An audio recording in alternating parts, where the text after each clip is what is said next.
The San Jose Sharks make a sneaky signing as former second-round pick Mattias Havelid has inked his contract, and another Sharks prospect spoke out on his best friend joining the team. We have to dive into what he brings to the San Jose Sharks and how this could be better than we even thought for the Barracuda and maybe even the Sharks in the future. But not just that, we got to break down Macklin Celebrini with a filthy assist in Team Canada's game. Not to mention, he got a little bit of time with some superstars, and also we got some comments from a superstar down with the Barracuda as well, Andrew Poturalski, on his future with the Sharks, and it doesn't look as bright as we thought. We got to dive into all that on this episode of Sharks Digest, and we're going to start with Poturalski. Now, Curtis Pichelka, go follow Curtis Pichelka and all the Sharks beat reporters on Twitter. It's worth your while if you're a Sharks fan. Look, he posted some quotes from Andrew Poturalski, who again had an unbelievable season with the Barracuda this year. Again, 73 points in 59 games. Didn't get into the playoffs. He was injured, but 30 goals, 43 assists. Unreal season. But he's still chasing that NHL dream. Didn't get much time with the Sharks this year. And he said, look, would you like to stay? Request a trade? I'll talk about it with my family and everybody here the next few days. But right now, it's all happened pretty quick. We were working from the injury to get back, but we'll see. Haven't really made any decisions. Not prepared to say anything more on that. Mark, he did also say that he is a little disappointed. He didn't get more chances in the NHL with the Sharks. And honestly, he had a great year. I wouldn't have minded him getting some minutes with the team. I know San Jose was calling up some younger guys. A guy like Colin Graff was getting a lot of nice time. What are your thoughts on Poturalski? Because, as much as people say, look, let's focus on the San Jose Sharks, having good talent in the AHL is very good for your organization as well to establish that winning culture. And Poturalski was a huge part of what made the Barracuda successful this season. And I it would suck to see him go, but I feel like if there's no place for him with the Barracuda or no opportunity in San Jose, I feel like he might just be gone.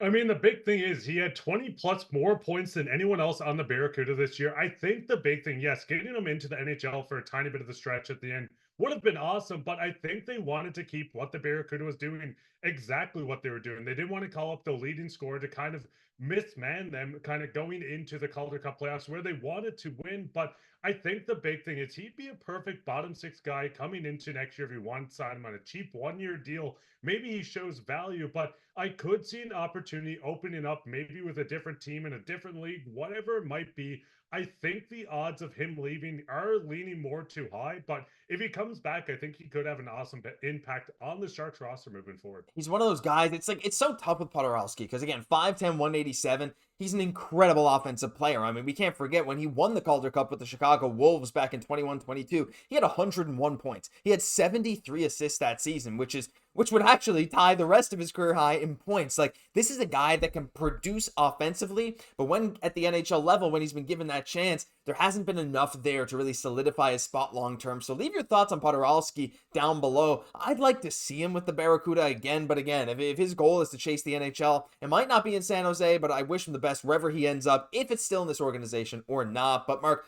we got to move on to some other stuff now, and we got to talk a bit about our boy Macklin Celebrini. And I'll show that highlight again because what a play that was. I mean, look, it's just so nice seeing him with Team Canada here, rocking sounded like a great pass there to Dobson, and Dobson scoring that goal. But it's not just been that. Macklin Celebrini with that 4-point game in the tune-up game against, I think it was Hungary, where he had 3 assists and a goal. But now, we got a little bit of a teaser of something big here. Now, again, I don't know if this is going to be happening the rest of the tournament, but you see the 3 people out on the ice there? Well, it's Macklin Celebrini, Sidney Crosby, and Nathan MacKinnon. Now, again, this was against Slovenia, where Team Canada won handily in a shutout, but seeing Celebrini with these guys, even though it was only for about 30 seconds, I think a minute, seeing Team Canada kind of running with this is really cool. I don't know, what are your thoughts on Celebrini so far? I've thought, I know it's just Slovenia, and there's a lot more of the tournament to go, but we knew he would be good, but he is making himself look so unbelievably good for his age. You almost forget how young he is when he's playing on this grand stage here. I mean, going back to the pass to Noah Dobson, maybe soon to be teammate Noah Dobson, was incredible. Seeing him with this team is outstanding. We're seeing clips come out of him working on his faceoff game with Sidney Crosby. As I said, this guy is going to soak in so much with this team, playing with MacKinnon, playing with Crosby, all these elite talent from around the NHL, legends even. This is going to help with his development. We've seen Celebrini already dominate in the NHL in his rookie season. Learning these tricks of the legends is going to, in my opinion, push him to the next level. We've seen him already have a good face-off year. The first, couple of weeks in the season, we've seen him ranked as one of the best face-off percentages ever by a rookie player. at the center position. I think it was him, John Tavares at number 2. This guy is going to learn so much over here, getting more ice time, playing more with these guys. I think it's going to help him grow as a player, Josh. And honestly, coming into next season, I would not expect anything less than an incredible season learning from this. I mean, you honestly just got me kind of hyped up. Like, I'm feeling it. I feel the adrenaline pumping. Like, I cannot wait to see how this season and this world championship affects Macklin coming into next year. Already an insanely good rookie season is just going to compound with this extra experience. You don't get to go to the playoffs. Why not go to the world championships where you get to play with Crosby and McKinnon and so many other legends, and you get playing time and you produce? Like, there's just so much to love about this, about how this is going to help his development and the San Jose Sharks future. Like, I feel like I can't understate how excited I am here, and I think you guys are too. So let us know your thoughts on that down below. But the final thing today, Mark, we got to talk about a little signing the San Jose Sharks made. It's a little sneaky one because he's not a name, not necessarily a household name yet, but that's Mattias Havelid. And he signed his entry-level contract officially with the San Jose Sharks. Now, he was the former 45th overall pick in the 2022 draft. And, he's a bit of a small guy. Here on HockeyDB, 5'9", 165. In reality, I do believe he's a little bit bigger. I think about an inch taller, probably a little bit heavier than that. But again, he's a great skater. He's a great passer. He's got a lot of really good skills, and he showed them off in the Swedish 1 League, which is right below the SHL, where he had 14 points in 18 games. Can't forget his World Juniors this past year with 6 points in 7 games. And, one thing here from Nick, the Habs fan on Twitter, but he was doing requests for his little stat cards. And the cool thing about Havelid is he's just consistent, right? His NHL probability of being a star is maybe not necessarily that high, but the NHL probability is pretty steady. Like, it seems like he's got a decent chance, maybe not 100% chance right here, 47 in this one here, but he's projected to be an impact guy. And again, he could start with the Barracuda, I believe, as early as next year. And we also had some cool comments from Philip Bystedt, who is his best friend, which is cool too. Look, he's funny, dialed in, professional. Everyone's going to love him. Poised with the puck, skilled, great skating, helps him get out of situations, great skill in the offensive zone. Cool to have a couple best friends on the team, Mark. But what are your thoughts on Mattias Havelid coming over to the Sharks, signing his ELC? I hope we see him with the Barracuda very, very soon.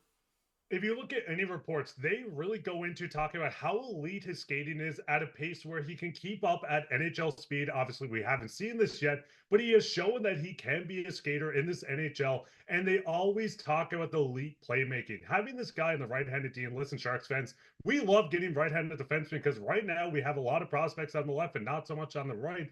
Getting this guy into the system would be awesome. If he can break into the NHL as a power play quarterback, that would be outstanding. A fast skater, someone that's strong with the puck as well, and elite passing, Josh. I'm not going to say this guy's a shoo-in for an NHL position, but I do think continuing on development, getting into North American ice, working on his game throughout this system, I could see him being an impactful player for the Sharks team in the future, just with the passing and skating alone. I mean, that's one of those things, like, you need to make it work. It needs to be really good when you're his size playing defense. But again, like, if your offense is that good, you can make these breakout passes. You can have some skill plays in the offensive zone. You can quarterback your PP, like say in the AHL or something. You can show that ability. Like, the Sharks in theory in the future. Now, again, let's say we get Schaefer at number 2, and then you have Schaefer and you have Dickinson. Those could be your 2 power play quarterbacks, but at the same time, someone like Havelid, like, his value can still be there. I'm curious to see what he does when he finally makes that jump to North America. We don't know exactly when it'll be as of now, but he signed the contract, so we're hoping it'll be soon. And I am excited because I think, these unheralded prospects sometimes deserve a bit of love too. And again, especially when his best friends with Philip Bystedt, it's a cool little story. So can't wait to see what's going to go down with him. But that'll do it for this episode of Sharks Digest. If you enjoyed, leave a like, comment, subscribe to the channel. Let us know what you think about the World Championships, Havelid, all this great stuff. We'd love to hear from you down below.